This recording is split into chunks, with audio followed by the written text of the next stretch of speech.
lugar que é bom pra mim, é onde eu quiser estar. A estrela ainda brilha, ela é quem vai me guiar. Ser guerreira é minha sina, batalhando pra vencer. Tenho voz pra ser ouvida, tenho sonhos pra viver. Não vão mais conseguir me anular, me calar. Ninguém vai me impedir de cantar e lutar. Seja em casa, no campo, na rua ou na praça. Chega de mordaça, agora eu vou falar. Porque eu sou mulher pra fazer acontecer. Eu sou uma delas, são elas por elas, ocupando os espaços de poder. Programas de transferência de renda e enfrentamento à violência é o tema da aula desta quarta-feira, com Denise Mota Dal, secretária nacional de enfrentamento à violência, e Iris Maria, prefeita de Apuiarés, no Ceará. Na aula de hoje, nós vamos debater as políticas públicas para as mulheres com foco nas políticas de enfrentamento à violência contra as mulheres.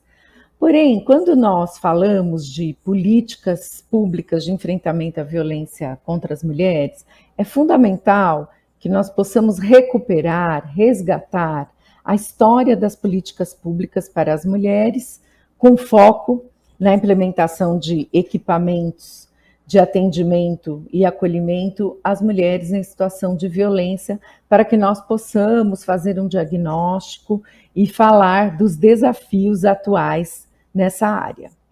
Bom, é importante lembrar que ali por volta de 1983, 84, começou no nosso país, começou no Brasil, o início da implantação das delegacias das mulheres. Na época nem eram DEANs, delegacias especializadas no atendimento às mulheres. Eram delegacias da mulher. E ali, a partir dos anos 80, essas delegacias focadas no atendimento às mulheres em situação de violência começaram a ser instaladas. Isso, obviamente, foi fruto de um processo. Isso foi uma conquista das mulheres, porque o movimento feminista, os movimentos sociais, o movimento de mulheres já reivindicavam, então, que houvessem equipamentos públicos voltados para o atendimento das mulheres em situação de violência na área da segurança pública. Então, essa foi uma conquista muito importante. E, a partir daí, começou-se a, em diversas cidades, serem implantadas as delegacias da mulher. Isso foi o início de um processo de avanço nas políticas públicas, vindo, obviamente, do debate da Constituição Federal, né, da construção de uma nova Constituinte, da democratização do país, da garantia de direitos sociais, trabalhistas para as mulheres. Então, neste ambiente pré-Constituição Federal, as lutas das mulheres já vinham avançando, já tinha um Conselho Nacional dos Direitos da Mulher, e essa foi uma conquista importante. Porém, a partir de então, foi se aprofundando esse debate e qual era a reivindicação?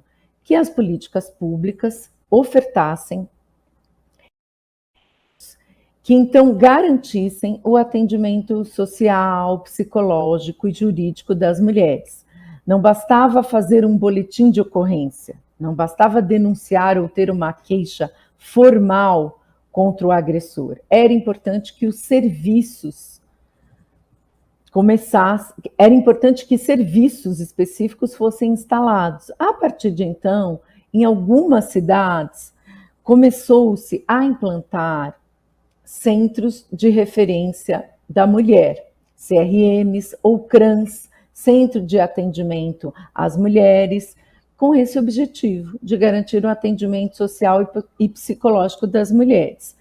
Mais adiante, começou-se, inclusive, a instalação de casas-abrigo de endereço sigiloso para abrigar, hospedar mulheres em situação de violência. Isso também foi impulsionado junto com a criação dos OPMs, dos Organismos de Políticas para as Mulheres, que são as coordenadorias, as secretarias de políticas para as mulheres, que começavam, então, a despontar, e a partir de toda uma mobilização e do debate da importância do fortalecimento de políticas públicas para as mulheres, a serem instaladas em estados e municípios, em especial estados e municípios do campo democrático popular, que viam a importância de que políticas para as mulheres fossem instaladas com maior estrutura,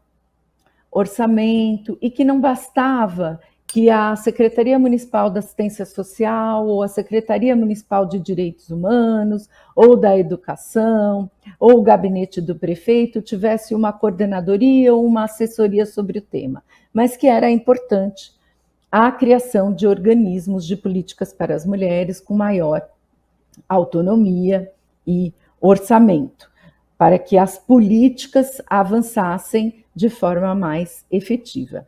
Então, essa evolução dos serviços de políticas para as mulheres, assim como a evolução da legislação, a conquista da Lei Maria da Penha, ali em 2006, a conquista da legislação sobre o feminicídio, em 2015, foram acompanhando também o fortalecimento dentro da gestão pública de organismos de políticas para as mulheres. Então, diversas prefeituras foram implementando coordenadorias e, posteriormente, secretarias municipais de políticas para as mulheres.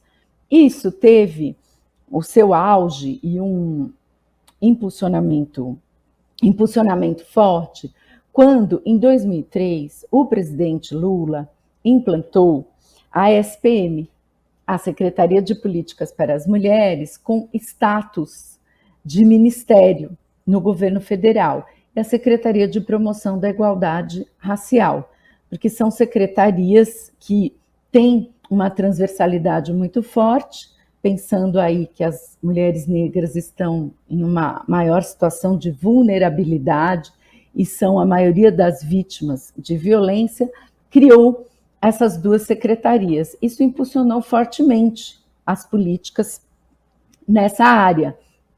E a partir da criação da Secretaria de Políticas para as Mulheres, vários editais do governo federal foram lançados que estimulavam os municípios não só a criarem organismos de políticas para as mulheres, conselhos municipais de políticas para as mulheres, assim como os estados criarem secretarias estaduais de políticas para as mulheres, conselhos estaduais dos direitos da mulher, mas também a que os serviços e projetos fossem mais transversais. Então, para além da implementação de serviços de acolhimento às mulheres em situação de violência, centros de cidadania da mulher, programas em parceria com secretarias do trabalho para a geração de programas de trabalho e renda para as mulheres, parcerias com as secretarias da saúde para atendimento às mulheres em situação de violência obstétrica, para a garantia dos direitos sexuais e reprodutivos e do parto humanizado.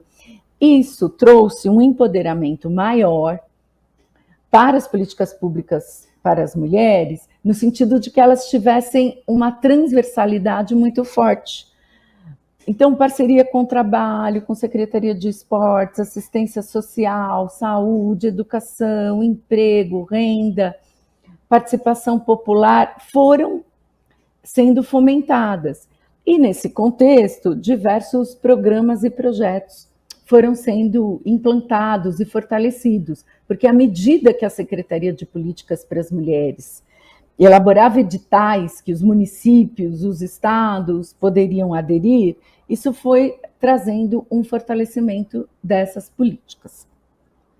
Um marco importante, já com um foco maior no enfrentamento à violência contra as mulheres, foi o Disque 180, que hoje é o Ligue 180, que está sendo reformulado, como um serviço de acolhimento, de atendimento e de informação para as mulheres em situação de violência, lançado ali em 2005.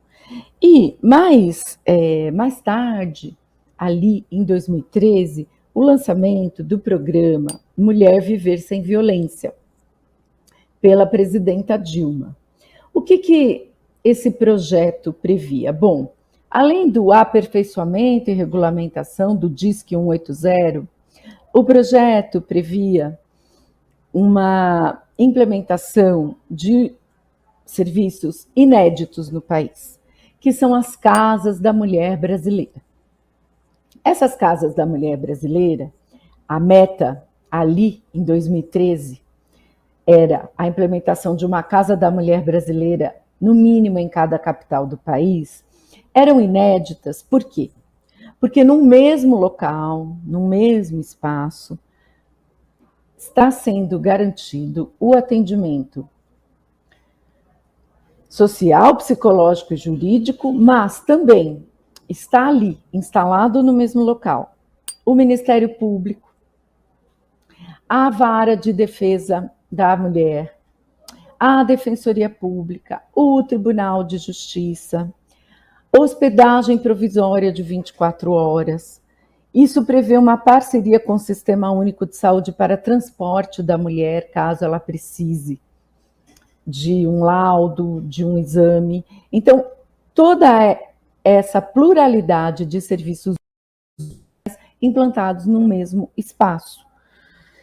O programa e o projeto original previam uma Casa da Mulher Brasileira com cerca de 3.500 metros quadrados, dentro de um terreno de 7.000 metros quadrados. Então, isso foi uma grande novidade, porque isso ajuda a impedir que a mulher percorra um périplo nos serviços. Vai fazer um laudo, vai na Defensoria Pública buscar assessoria jurídica, vai no Ministério Público para fazer o acompanhamento da denúncia, vai na Delegacia da Mulher, vai num centro de referência da mulher buscar um atendimento psicológico, social, e na Casa da Mulher Brasileira, todos esses serviços estão reunidos. Estávamos avançando no sentido da implantação de Casas da Mulher Brasileira em cada capital do país, estávamos avançando na consolidação do Plano Nacional de Políticas Públicas para as Mulheres, onde o enfrentamento à violência ocupava boa parte dos objetivos do plano, o Serviço 180 sendo gradualmente estruturado, quando veio o golpe contra a presidenta Dilma em 2015. A partir de então, a partir do golpe, esses programas foram desmontados, desestruturados, paralisados, a grande maioria deles. E o impacto nas políticas públicas para as mulheres foi um impacto grande. Eu vou aqui falar de alguns destes impactos do desmonte nas políticas públicas para as mulheres. Bom, acho que um impacto importante foi que nós, então, não tínhamos mais uma Secretaria de Políticas para as Mulheres com status de ministério, e sim um Ministério da Família, da Mulher, dos Direitos Humanos, de forma unificada. Então, quando nós colocamos a mulher desta forma, não pensada como um sujeito de direito, mas somente pensada dentro da família, como se houvesse só um tipo de mulher ou um tipo de família a ser atendido, é que começou o desvirtuamento do conceito de políticas públicas para as mulheres, porque nós temos diversos tipos de família. Nós temos mãe solo, nós temos famílias de casais de lésbicas, famílias de casais de gays com filhos, nós temos transexuais que são pais e que são mães. Então, nós temos um conceito vasto do que é a família hoje. E esse conceito de família tradicional, com um casal heterossexual e um filho, ou um conceito de só visualizar e elaborar políticas para as mulheres a partir da maternidade, já trouxe um desmonte grande nas políticas que previam a autonomia da mulher, seja sobre a sua vida social, econômica, seja sobre o próprio corpo. Então, esse foi um estrago grande no conceito de políticas públicas para as mulheres. Bom, a partir daí, o programa Mulher Viver Sem Violência, que foi o programa lançado em 2013, que previa, como eu já disse, a implantação das casas da mulher brasileira, das unidades móveis para atenderem as mulheres rurais, das unidades fluviais para atenderem as mulheres ribeirinhas e do campo e da floresta. A garantia que o 180 fosse um serviço de acolhimento e de atendimento às mulheres. A transversalidade dos programas da área de políticas para as mulheres foi sendo desmontada. E não foi só no conceito que esses programas foram sendo desmontados, foi também no orçamento. Quando nós deixamos o governo ali em 2015, antes do golpe que cassou a presidenta Dilma, nós tínhamos 236 milhões de reais, 236 milhões de reais reservados para implementação do programa Mulher Viver Sem Violência.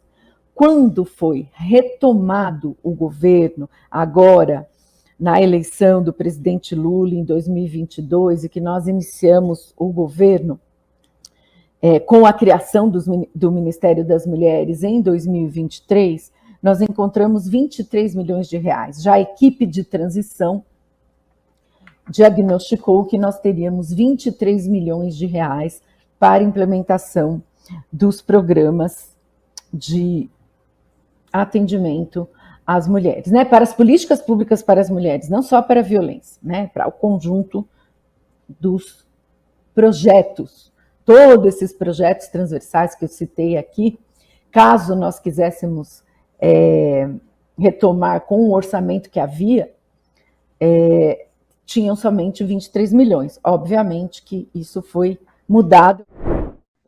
Olá, eu me chamo Iris Maria, sou uma jovem mulher feminista e estou prefeita na cidade de Apuiarés, no estado do Ceará. Minha trajetória até chegar nesse lugar se deu muito no movimento sindical de trabalhadores e trabalhadoras rurais, então minha militância política sempre se deu nesse espaço de organização da classe trabalhadora, e ao tempo em que eu militava nesse lugar, nós fomos nos organizando também dentro da política, o que me trouxe nesse espaço do executivo da minha cidade, mesmo sem eu ter, talvez, nunca me imaginado nesse lugar. Eu fui, nessa última eleição, a única mulher eleita pelo Partido dos Trabalhadores no estado do Ceará, e eu estou hoje a primeira mulher a assumir o executivo da minha cidade. Então, isso traz algo muito importante para mim, que é a participação mais efetiva das mulheres no espaço da política, nos espaços de decisão, de poder, mas também traz um desafio muito grande. Minha cidade tem 66 anos de emancipação política e pela primeira vez tem uma mulher à frente do executivo. Então, todos os dias a gente já enfrenta desafios grandes por ser mulher, e ainda nessa sociedade que, em meio a todos os avanços, a gente ainda enfrenta muitas dificuldades, porque é uma sociedade que ainda se apresenta muito, muito forte à desigualdade nas relações de gênero. No espaço da política partidária, eu afirmo que talvez de todos os lugares que as mulheres vêm ocupando, na política partidária ainda seja o lugar onde nós encontramos mais desafios, porque historicamente foi construído esse lugar como um lugar dos homens. Então, você está ocupando esse lugar nos desafia a todo dia parece que a gente precisa estar provando de que nós podemos, de que a gente é capaz. Então, além de ser mulher, ser trabalhadora, uma agricultora, então ocupar esse espaço me deixa muito feliz, mas me desafia todos os dias a buscar fazer, e é o que eu venho fazendo diariamente, trazer um modelo de gestão participativa, comprometida com as demandas coletivas da população, e assim eu venho fazendo esse mandato do Partido dos Trabalhadores, também pela primeira vez que o Partido dos Trabalhadores ocupa o executivo na minha cidade. Então, é muito desafiador, mas é muito prazeroso também estar ocupando esse lugar. E aí eu recebi o convite de poder vir aqui nesse coletivo conversar, passar um pouco para vocês sobre a experiência do programa Bolsa Família no meu município, trazer algumas questões referentes, inerentes a esse programa. Eu acho muito importante que, ao trazer do programa Bolsa Família, é extremamente importante que, inicialmente, a gente traga um pouco dessa contextualização histórica do programa, que já passou por diversas mudanças, né, nomenclaturas. Então, eu acho que é importante a gente compreender inicialmente sobre esse programa, como é que ele nasceu, de onde que ele veio, em meio a tantos programas sociais que já existem no Brasil de transferência de renda.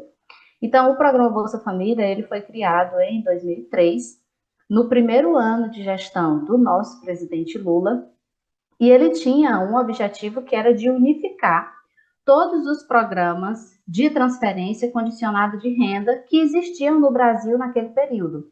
Porque existiam diversos programas com esse cunho que foram criados no governo do presidente Fernando Henrique Cardoso. Então, a gente tinha Bolsa Escola, Bolsa Alimentação, Cartão Alimentação, Auxílio Gás.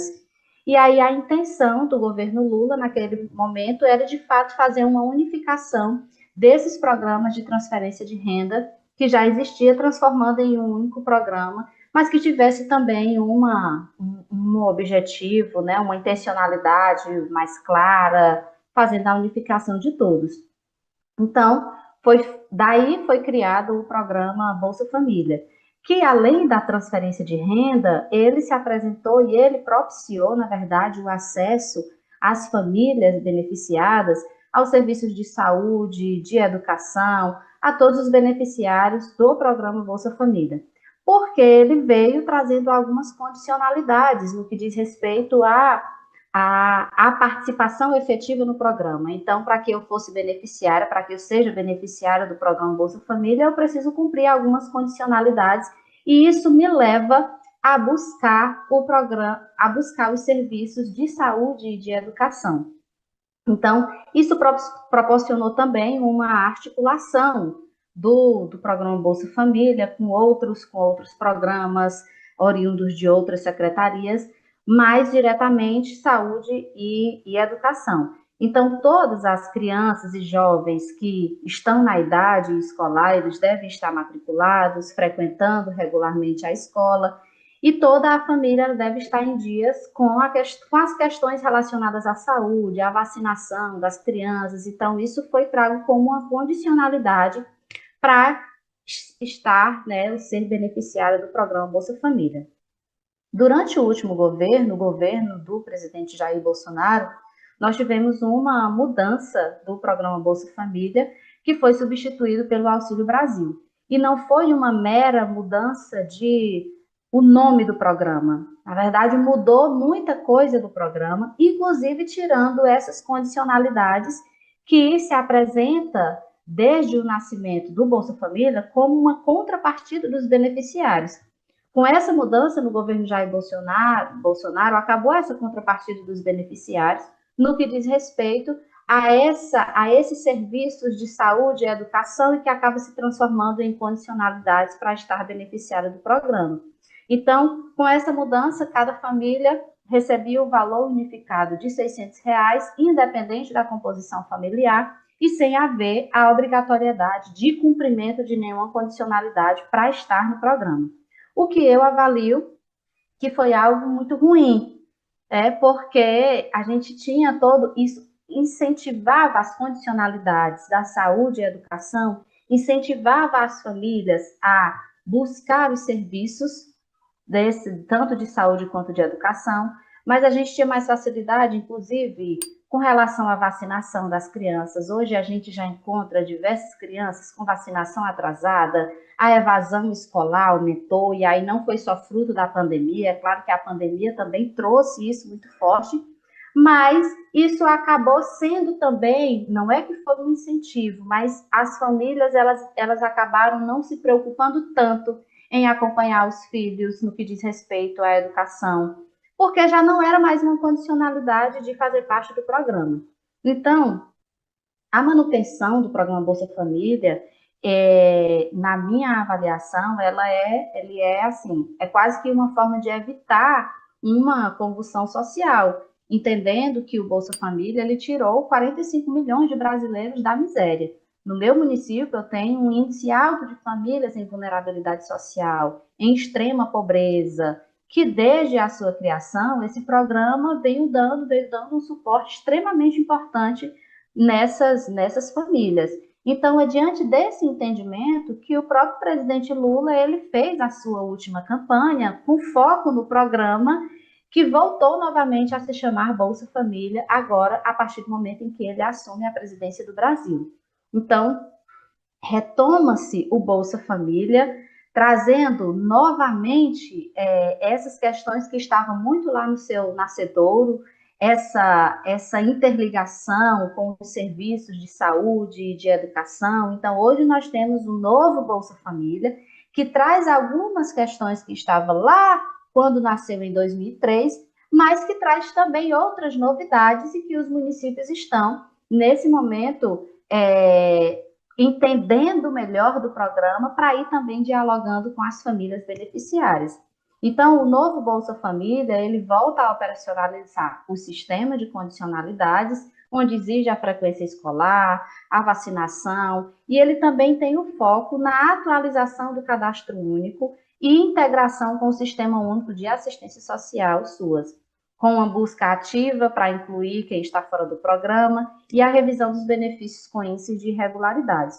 Hoje, os municípios eles estão aí com um desafio enorme no que diz respeito à atualização dos dados, a fazer a revisão de benefícios, porque, infelizmente, a mudança ocorrida no governo do então presidente Jair Bolsonaro ocasionou uma série de questões que hoje a gente precisa retomar junto às famílias que estão beneficiárias desse programa.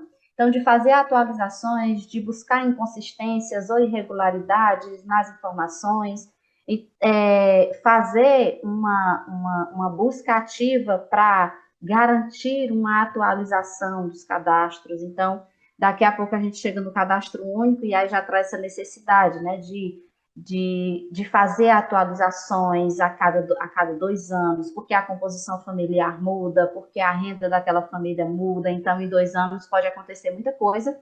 E a base de dados para o programa Bolsa Família é o cadastro único. E aí a gente chega agora, a partir trazendo, mesmo que rapidamente, essa contextualização histórica, trazer agora sobre o cadastro único e também essa perspectiva de retomada, porque o cadastro único ele passou por um período de transição entre os dois programas. Então, o programa Bolsa Família, que depois foi substituído pelo Auxílio Brasil e que agora novamente se adaptará às novas normativas do novo Bolsa Família. Então, essa mudança entre os governos ocasionou também mudanças dentro do programa que vai de encontro com o cadastro único, porque, como eu disse, é a principal base de dados existente hoje, talvez até assim, eu possa dizer que a maior base de dados existente no Brasil para pensar programas sociais,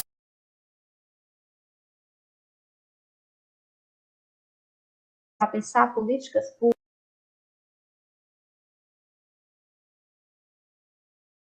Esta base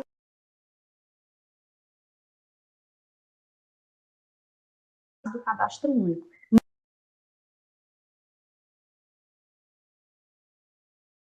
sendo um cadastro que é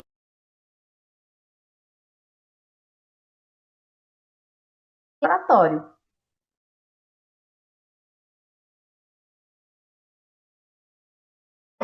É a principal base que a gente tem, que os governos têm para pensar programas e políticas públicas, em especial para as famílias mais pobres, para as famílias que estão em vulnerabilidade social.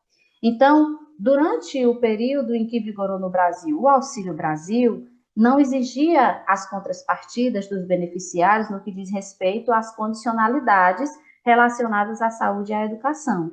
E não havia uma unificação dos sistemas federais.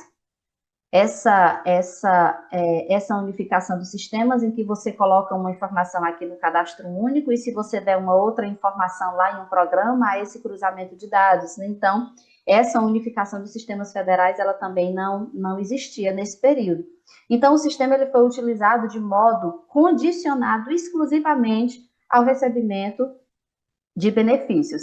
As pessoas faziam o cadastro, muitas vezes com dados alterados, para receber a transferência de renda. Então, o cadastro único, nesse período do Auxílio Brasil, ele era um cadastro em que as pessoas levavam as informações e, por ser um cadastro que é autodeclaratório, infelizmente, muitas vezes, esses dados apresentados, eles iam de encontro para que aquela pessoa pudesse se beneficiar do, então, programa Auxílio Brasil.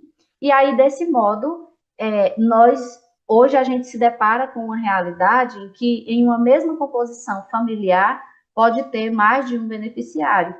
Isso aconteceu nesse período porque as pessoas acabaram fazendo isso, trazendo essa informação para que pudesse, alterando esses dados, poder ter em uma mesma composição familiar mais de um beneficiário do programa Auxílio Brasil. Então, hoje, um dos nossos maiores desafios para o cadastro único é fazer essa identificação, porque esse período ocasionou um grande número de cadastros de famílias unipessoal, que é uma única pessoa por um cadastro. Na aula desta quarta-feira, a secretária nacional de enfrentamento à violência, Denise Mota Dal, e a prefeita de Apuiarés, no Ceará, Iris Maria, falam sobre a importância dos programas de transferência de renda e enfrentamento à violência para a vida das mulheres. Anote na sua agenda que amanhã tem mais. De segunda a sexta-feira, sempre às 4h, aqui na TV PT. Reveja esta e outras aulas na playlist TV Elas por Elas Formação, no canal da TV PT no YouTube ou em formato de podcast no Spotify.